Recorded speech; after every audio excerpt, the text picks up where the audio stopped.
é que vocês estão? Espero que vocês estejam todos bem. Vamos começar mais uma aula. Estejam dispostos, estejam preparados, acordem, né? Pega o teu material, anota os pontos principais. Essa aula é um complemento do que a gente viu sobre o sistema digestório humano. A gente vai falar, informar um pouquinho sobre uma alimentação equilibrada, que pelo nome a gente já imagina do que se trata. Então essa aula, ela não vai ter tanto conteúdo, ela vai ter mais informação, mas mesmo assim ela é de extrema importância. Então presta atenção no vídeo, presta atenção, anota, tá certo? Vamos começar? Que é saudável comer? Será que você sabe? A gente vê na imagem aí, né, inicialmente, e algumas pessoas até não concordam, pelo fato de gostar mais de uma coisa do que de outra, né? Mas será que a gente, de modo geral, sabe o que é saudável comer? Né? Então, uma alimentação saudável, uma alimentação equilibrada, ela deve ser composta, ela deve conter, né, os nutrientes necessários para o nosso funcionamento, bem como a quantidade de calorias, né? Então, eu sempre gosto de falar o seguinte: tudo que é em excesso pode me prejudicar, não é verdade? Então, a gente precisa ter esse equilíbrio para poder ter uma vida saudável, tá bom? Então, gente, a gente estudou os nutrientes inicialmente, a gente viu que eles são importantes para o metabolismo acontecer, para as células funcionar. Nós vimos que cada nutriente tem uma importância dentro do nosso corpo e que a gente não pode tirar eles da nossa alimentação. Agora a gente vai falar um pouquinho sobre os grupos de alimentos. Não é preciso ninguém decorar qual é o grupo tal, qual é o grupo 2. Então, assim, essa questão de grupo de alimentos, também vocês vão encontrar, aqui nós vamos mostrar para vocês 5 grupos. Já tem livros que botam 7, 8 grupos, isso vai variar. De modo geral, a gente tem que saber o que esses grupos vão nos dar de benefício na questão alimentícia, tá certo? Então, eles foram divididos de acordo com categorias desses alimentos. É importante conhecer bem o alimento que a gente vai consumir para manter um estilo de vida saudável, né? Algumas pessoas, infelizmente, só pensam nisso quando acontece algum problema, às vezes, de saúde, né? Mas aí a gente tem que conhecer, a gente tem que estar informado, como eu falei para vocês. Então, grupo 1. Quem faz parte do grupo 1? São os cereais, os tubérculos e raízes. São fontes de fibras e vitaminas importantes. Esse grupo, gente, ele vai fornecer uma quantidade maior de carboidratos, que nós vimos quando a gente estudou nutrientes, que o carboidrato é a primeira fonte de energia que o corpo precisa, né? Então, esse grupo 1, ele vai fornecer carboidrato e aí vai dar energia pra gente, né? Então, são fontes de fibras também que auxiliam na digestão das vitaminas importantes, como a do complexo B e a vitamina E. Né? Então, vai fazer parte, como vocês podem ver aí na imagem, esses alimentos aí, né? Os cereais, a gente inclui trigo, o arroz, o milho, os tubérculos e raízes. Então, é importante. Ah, eu não gosto não. A gente tem que experimentar, a gente tem que ingerir esse grupo 1. O grupo 2, tá certo? Verduras, legumes e vegetais. São fontes de vitaminas e minerais importantes para o corpo. Esse grupo ele tem que ter um destaque e deve ser consumido em grande quantidade. Ah, eu não gosto de verdura. Ah, eu não gosto de legumes. Ah, professor, esse grupo é o pior grupo. Não é. Ele é importante porque ele é nutritivo, tem vitaminas, minerais, fibras. Por isso contribui para a saúde do corpo, principalmente para o sistema nervoso, a mente, o cardiovascular, o imunológico.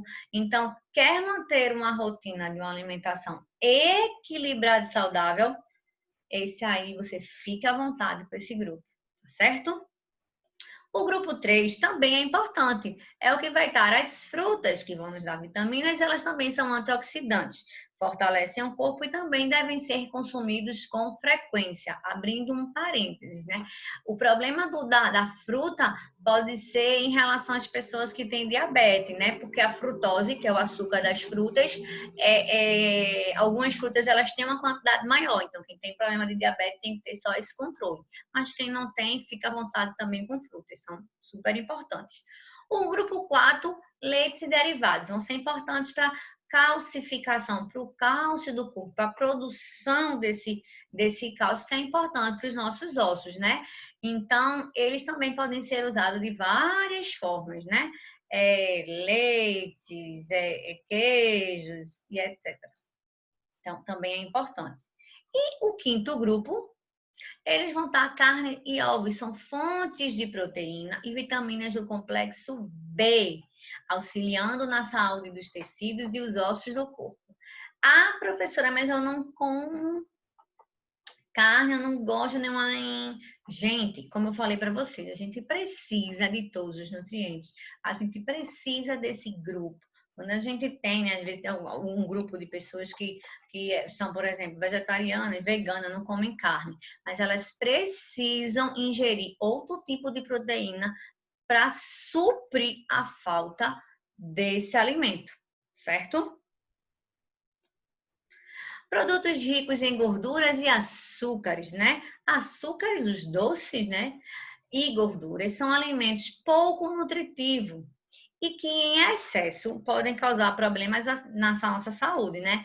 Como aumento da pressão, né? E por isso eles devem ser evitados. O ideal é que você consuma esse grupo de alimentos sempre com cuidado e moderação. Ou seja, você pode comer, você não está proibido, mas o que prejudica é o excesso. Tudo me é permitido, mas nem tudo me convém. Não tem essa frase? Então, assim, você pode, vai para uma festa, come, né? Um docinho, quem é que não gosta? Não é verdade? Mas aí, quando for no outro dia, você dá uma maneirada. Você já procura comer coisas mais saudáveis para repor aquilo que você não supriu, né? Né? E o que é que acontece? O que é que aconteceu com a gente, com o ser humano de modo geral? A gente vê essa imagem aqui, né, até engraçada, da evolução do homem, mas essa é uma realidade realmente, né? Então, antigamente a gente tinha uma alimentação muito mais saudável do que nós temos hoje, né? Essa alimentação ela era rica em vegetais, em frutas, né? A gente tinha um tempo mais livre para até comer com calma, a gente andava mais a pé, se deslocava mais, né? Pessoas, por exemplo, que moram em interior, né? Que a gente fala interior. Então, em locais que tem uma área grande em casa, que tem ou tinham suas próprias plantações, era tirando ou é tirando e se alimentando. Hoje a gente não vê tanto isso, né? Então, o que é que a gente vê hoje? A gente vê uma alimentação ruim, a gente vê muito açúcar, muito sal, muita gordura, muita fast food, né? Uma comida pronta, uma comida que é só botar no micro-ondas, esquentar e acabou-se. Muito trabalho, preocupação, falta de tempo, sedentarismo, né? Ah, eu vou aqui na esquina comprar pão, vou pegar o carro, vou pegar alguma coisa, só para não ir andando. Não são todas as pessoas, mas a grande maioria é assim, infelizmente, né? A gente, por questão de evolução mesmo, né? A gente pode falar tecnológica, evolução, material, tanta coisa, né? Que nos tornou seres desse tipo. Né? Então, hoje, realmente, a nossa nutrição, a nossa alimentação é totalmente desequilibrada. O que é que a gente tem em oferta em grande quantidade na facilidade, que eu acabei de falar? É gordura, é sal, são os hormônios, até medicação, né? Carboidrato, o álcool, né? Então, tá aí, ó. Porque a gente tem tempo, a gente pega uma comidinha, bota no micro-ondas, tá pronto.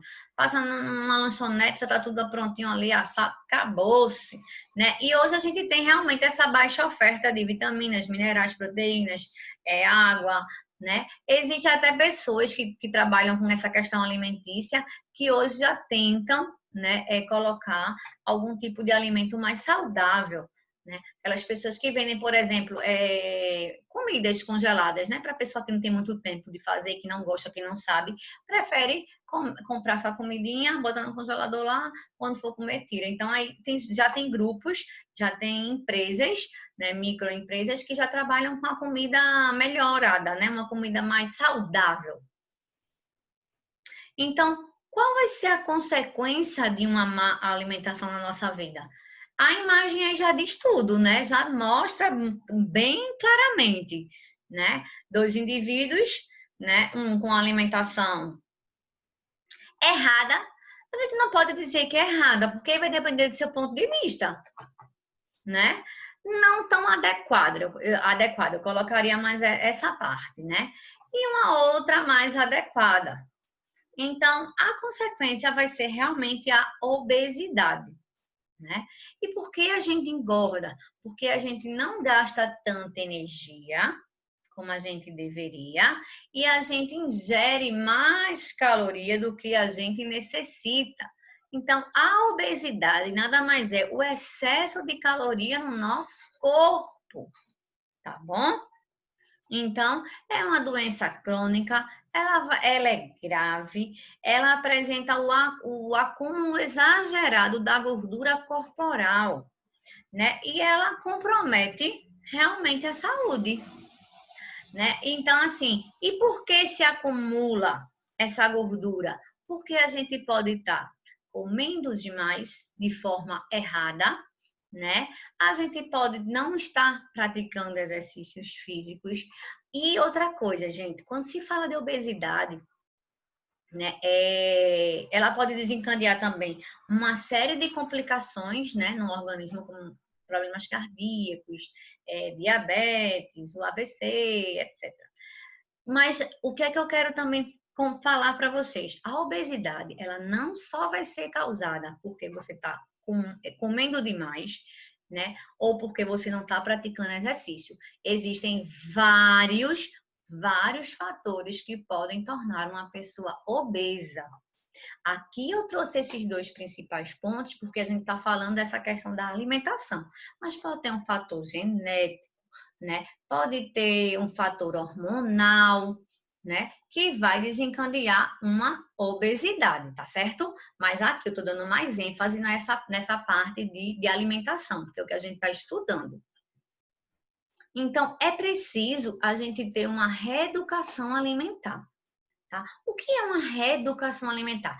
Ah, não vou comer mais hoje hambúrguer, não vou comer mais, não vou tomar mais refrigerante. Não é um corte. Reeducação não é você cortar um alimento ou você cortar um tipo de nutriente.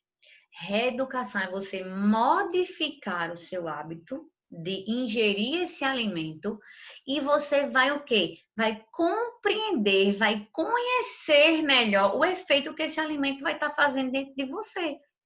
Então, você pode, como eu falei, você pode comer tudo. O que prejudica é o excesso, a quantidade exagerada, tá bom? Então, assim, para que fazer uma reeducação alimentar? Para você melhorar a qualidade de vida, né? Para você também emagrecer, se você quiser, para você ter saúde, né? Você, como eu falei, você não vai cortar, eliminar um alimento, mas você vai organizar a ingestão. Como eu disse do doce, como eu disse da gordura, né? Vou para uma festinha de criança. Eu não vou comer um brigadeiro? Eu não vou comer uma batatinha, por exemplo? Posso, mas aí depois eu vou, no outro dia, como eu falei para vocês, eu vou dar uma equilibrada. Eu vou dar uma modificada, tá bom? Então é isso que é uma reeducação. Cuidado com aquelas dietas meias. Eu quero perder não sei quantos quilos. Disse que se eu parar de comer isso, vai ser 5 quilos em uma semana. A gente tem que ter cuidado. Muito cuidado com esse tipo de dieta que se faz, que se vê por aí. Por quê? Porque se a gente tira um alimento desse, ou um alimento de um alimento, um nutriente desse, pode acontecer a desnutrição, que é o processo contrário, é a falta de nutriente no corpo, tá certo? E aí ele vai começar a dar sinais de que não está equilibrado. Então, a falta desse nutriente, ele vai me tornar uma pessoa cansada, né, com fadiga, vai me tornar uma pessoa sonolenta, vai me dar tonturas, dor de cabeça, né? Com o tempo, vou perder o peso, não vou ter força. Então, e se ela não for tratada, pode levar o indivíduo à morte, a pessoa pode ter uma deficiência física e até mesmo mental, tá bom? Então, o que é que você tem que fazer? Você tem que procurar ver qual é a tua deficiência de nutriente, qual é o nutriente que está faltando, né? O porquê disso aí está acontecendo, é só por falta de alimento? Então, como eu falei, pode ter outros fatores também, tá? Mas tem que se ter cuidado. Então, dicas para ficar em forma com a vida. Gente, existem inúmeras dicas, tá? Aqui só são algumas dicas para a gente manter forma com a vida, mas é com a vida de forma geral, em todos os âmbitos, em todos os segmentos. Então, é preciso a gente ter disciplina, criar uma rotina. Se lembra que eu falei, desde a minha primeira aula eu vou falando isso. Cria uma rotina, pega o teu material, tem um horário da aula, assiste as videoaulas, né? Faz os exercícios, se ficar com alguma dúvida, pergunta. Quando for de tarde ou outro horário, você vai ver um filme, você vai fazer uma coisa. Então, cria uma rotina. Tenha disciplina naquilo que você determinou. Pratica, se puder, atividade física. Ai, professora, eu não gosto de praticar nada. Vai caminhar, né? Quando puder, né? Uma alimentação saudável, equilibrada, é descansar, né? Para manter a boa forma. Já é comprovado quando a gente dorme, quando a gente descansa, quando o corpo fica tranquilo, né? A gente não tem essa diminuição da nossa imunidade. Né? Planeje, crie metas também, né? Mesmo para você ter disciplina, você tem que ter a meta. Não, a minha meta vai ser fazer isso, isso e isso. Eu quero que isso. Então, cria a meta, respira. Ai, vai ser, lógico que a gente vai ter os dias que a gente vai estar bem, vai ter dias que a gente não vai estar tão bem. Isso é normal, nós somos seres humanos.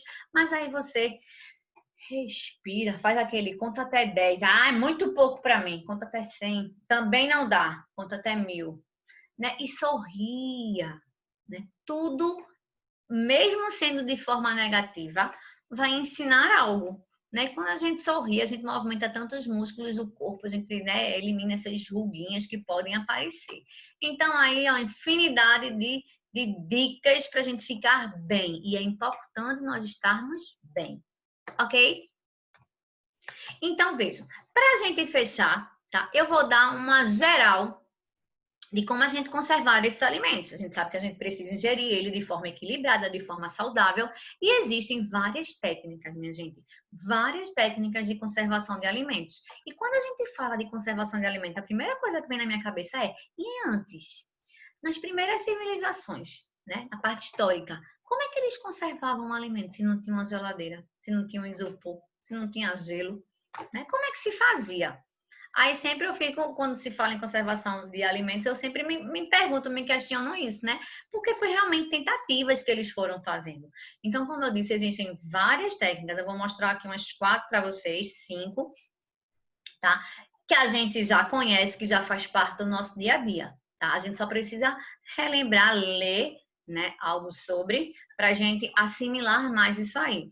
Então, ó, açúcar e sal, né? O açúcar e sal podem ajudar a preservar o alimento por um período maior de tempo, sem ser necessário você usar a refrigeração, evitando que o alimento apodreça. Então, exemplos, né, de alimentos mantidos com sal e açúcar. Por exemplo, as frutas cristalizadas, né, no açúcar, elas se conservam, né?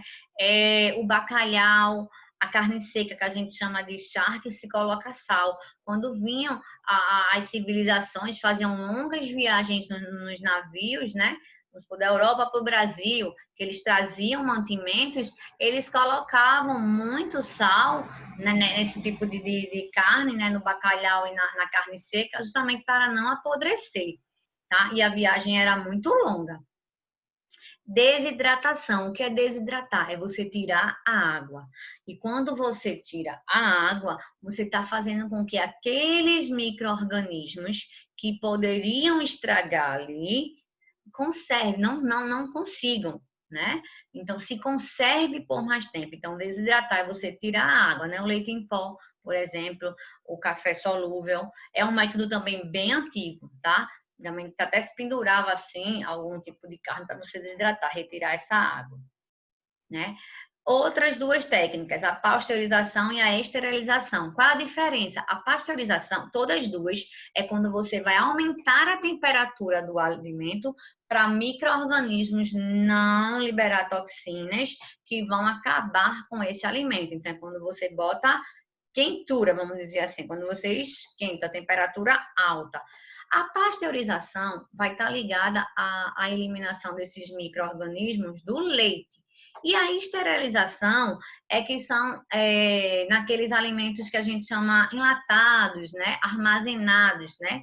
Como mostra na imagem aí. Quando você faz, ou você, pessoal, por exemplo, vende doce, né? Que a gente fala de compota nesses potezinhos. Esses potes de vidro, eles são esterilizados, né? Eles são colocados na água até ter aquela fervura para eliminar os micro-organismos.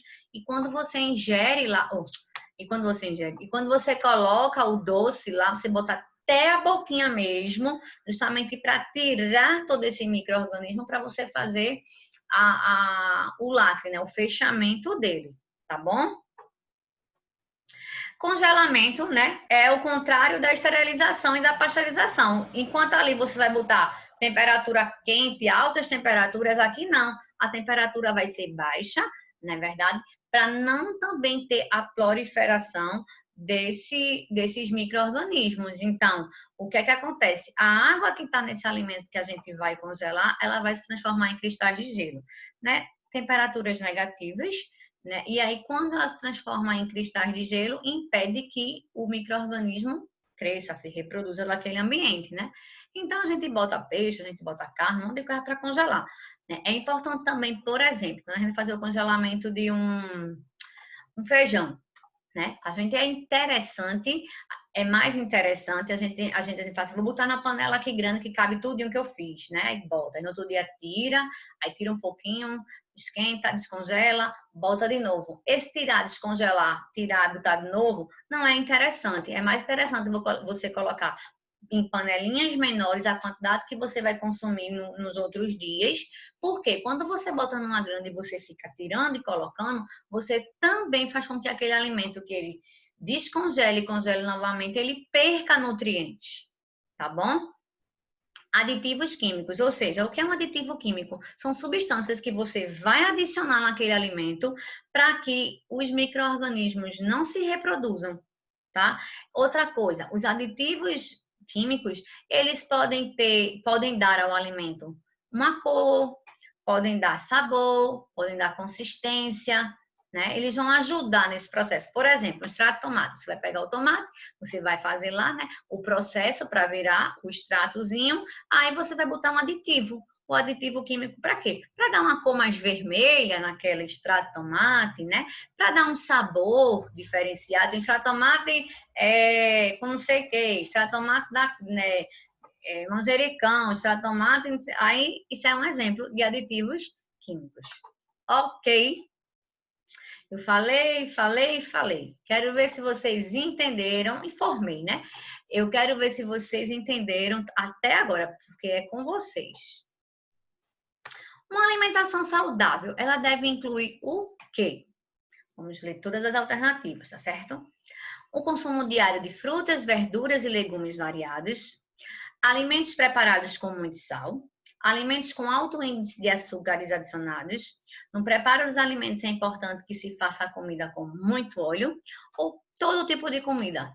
Essa daí tá na cara, né? Letra A de amor, né? Então tem que ter frutas, verduras, legumes, tá certo? Muito fácil. A obesidade é uma doença crônica decorrente de um aumento da quantidade de gordura no organismo. Apesar de muitas pessoas considerarem-na apenas um problema estético, a obesidade é grave e pode causar vários problemas de saúde. Indique entre as alternativas a seguir o problema que não apresenta uma relação com a obesidade. É um problema, mas não tem nada a ver com a obesidade. Letra A, hipertensão arterial. Letra B, diabetes. Letra C, ataque cardíaco. Letra D, aumento da sensibilidade ao frio. Ou letra E, todas estão corretas, totais, né? Então, gente, e aqui não vai ter relação com a obesidade. E a letra A? Faz também. D de dado. Aumento da sensibilidade do frio? Não. Por que não? Porque a sensibilidade ao frio, você vai sentir mais frio, por exemplo, quando você realmente não é tão obeso, porque geralmente quem é gordinho, né? A camada a adiposa, que é a camada da gordura que nós temos na nossa pele, as pessoas que são mais gordinhas, ela tem essa camada maior, então elas não sentem tanto frio, né? Então, a sensibilidade ao frio é geralmente quem é magrinho, né? É características, por exemplo, de pessoas que não têm um peso tão alto, né? Então, aí a letra D. Ok? Quando você lê, quando você presta atenção, quando você tem calma, tudo fica mais fácil. Gente, obrigada pela atenção. Um grande beijo. Se vocês ficaram com alguma dúvida, nós vamos tirar todas elas e vamos responder os exercícios, ok? Até a próxima. Tchau, tchau.